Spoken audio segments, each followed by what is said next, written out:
आप लोगों को फिर से एक नए वीडियो पे आप लोगों का स्वागत है। आज आप लोगों का क्लास चलने वाला हिस्ट्री का पार्ट 3 है, जो चैप्टर का नाम है यूरोप में राष्ट्रवाद। आप सबसे पहले वीडियो को लाइक कमेंट शेयर जरूर करिएगा, अपने दोस्तों के पास वीडियो को जरूर शेयर करिएगा। इसमें सबसे पहला पॉइंट आप लोगों का दिया हुआ कि इटली के एकीकरण में सहायक तत्व। हमने पिछले वीडियो में देखा था कि इटली का एकीकरण कैसे हुआ और उसके पीछे कुछ देखे थे पॉइंट है। अब है कि इटली के एकीकरण में सहायक तत्व हैं। पहला कि राष्ट्रवाद की भावना का विकास।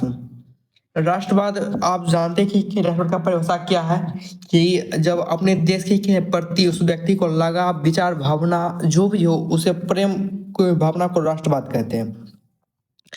और जहां राष्ट्रवाद की भावना का विकास होगा वहां सभी व्यक्ति समान रूप से एक साथ रहेंगे। अब दूसरा कि कार्बन नारी जैसे गुप्त संगठनों की भूमिका।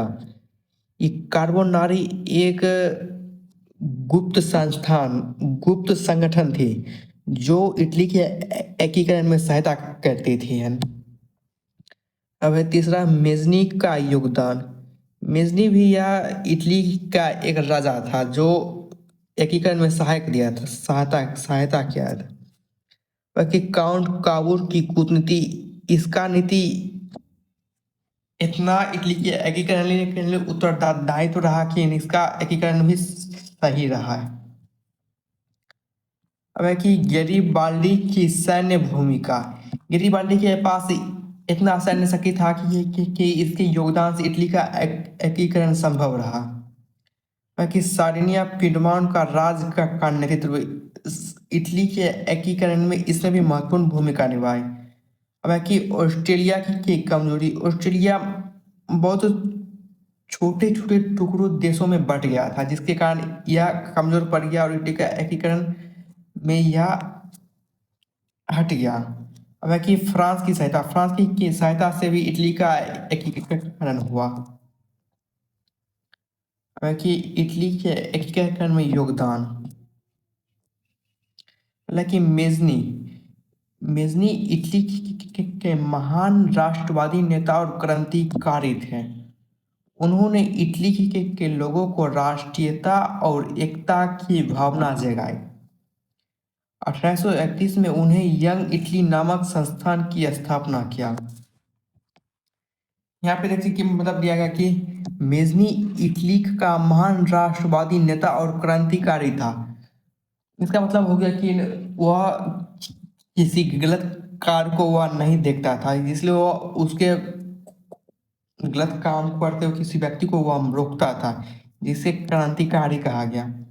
अब उन्होंने इटली के लोगों में राष्ट्रीयता और एकता की भावना जगाई।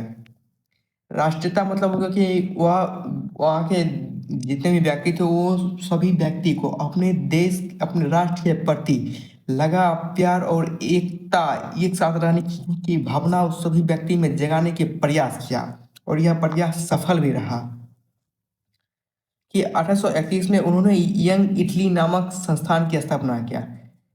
मेजनी ने 1831 में यंग इटली यह एक संस्थान है जिसकी स्थापना की थी इसने।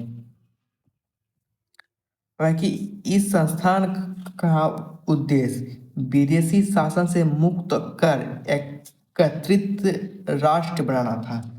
मतलब है कि 1831 ईस्वी में इन्होंने जो यंग इटली की स्थापना की संस्थान, इसका मुख्य उद्देश्य था विदेशी शासन से मुक्त कर एकत्रित राष्ट्र बनाना। तब जो विदेशी जो शासन कर रहे थे जो वहाँ के जो देश पर, उसको मुक्त करके वह एकत्रित राष्ट्र बनाता था। सभी जो छोटे छोटे टुकड़े जो राष्ट्र बन गए थे, जो देश बन गए थे, उनको सभी करके एक राष्ट्र बनाना था। इस स्तर का मुख्य उद्देश्य था।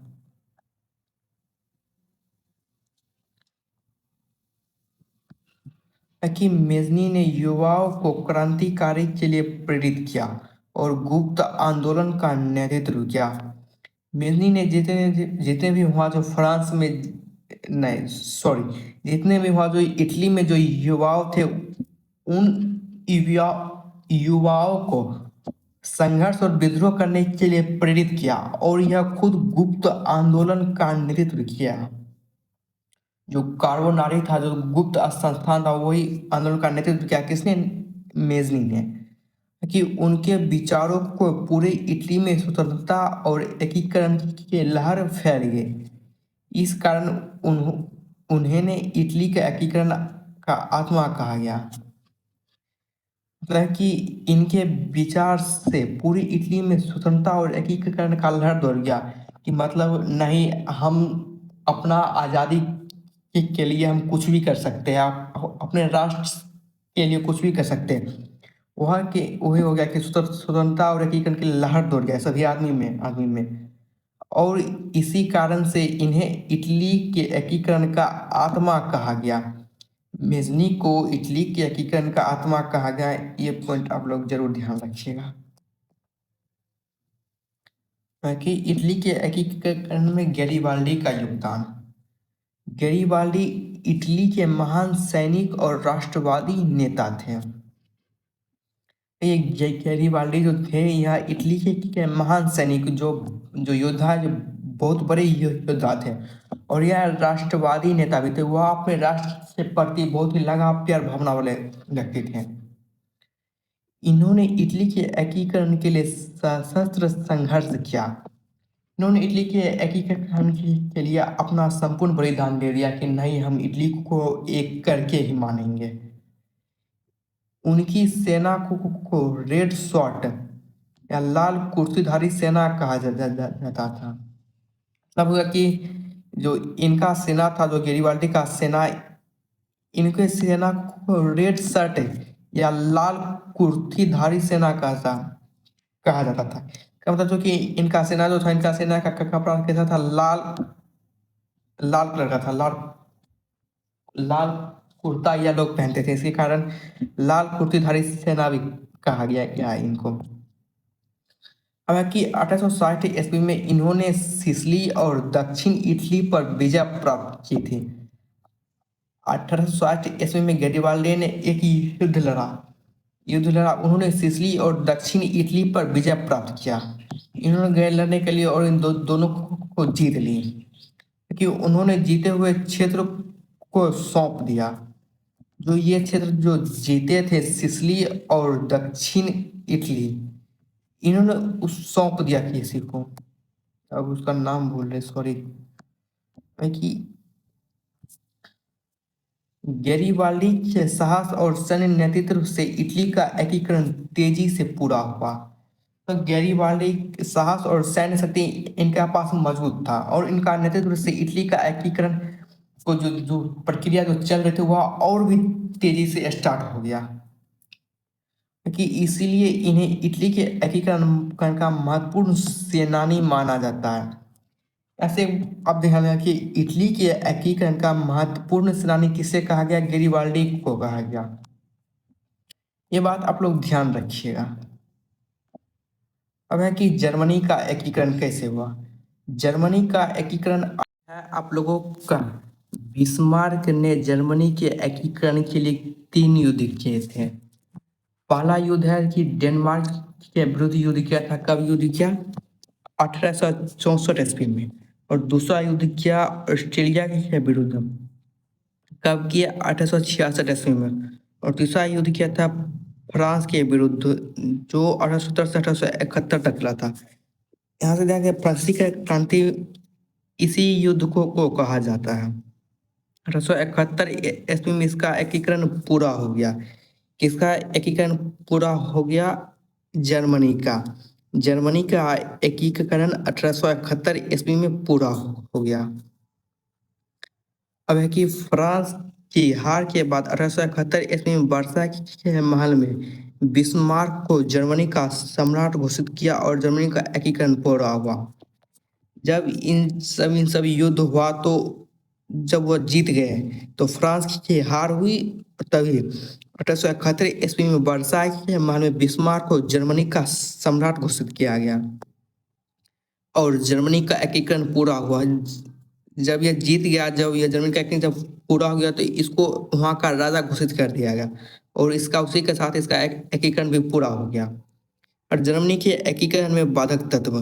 पहला कि जर्मनी का छोटे छोटे राज्यों में विभाजित होना, ये मुख्य कारण है जो जर्मनी के एकीकरण का बाधक तत्व था, वह कि जर्मनी लगभग 39 छोटे राज्यों में बटा हुआ था, इसलिए एकता बनाना कठिन था। जर्मनी जो जब एकीकरण हो रहा था तो यह बहुत छोटे-छोटे 39 टुकड़ों में बट गया था। इसके एकीकरण के लिए बहुत कठिनाई हुई।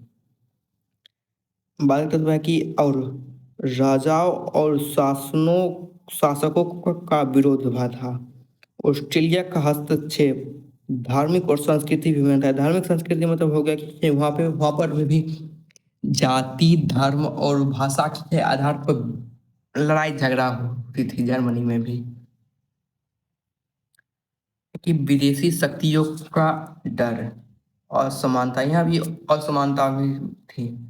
जर्मनी के एकीकरण में सहायक तत्व कौन कौन से हैं देखिए।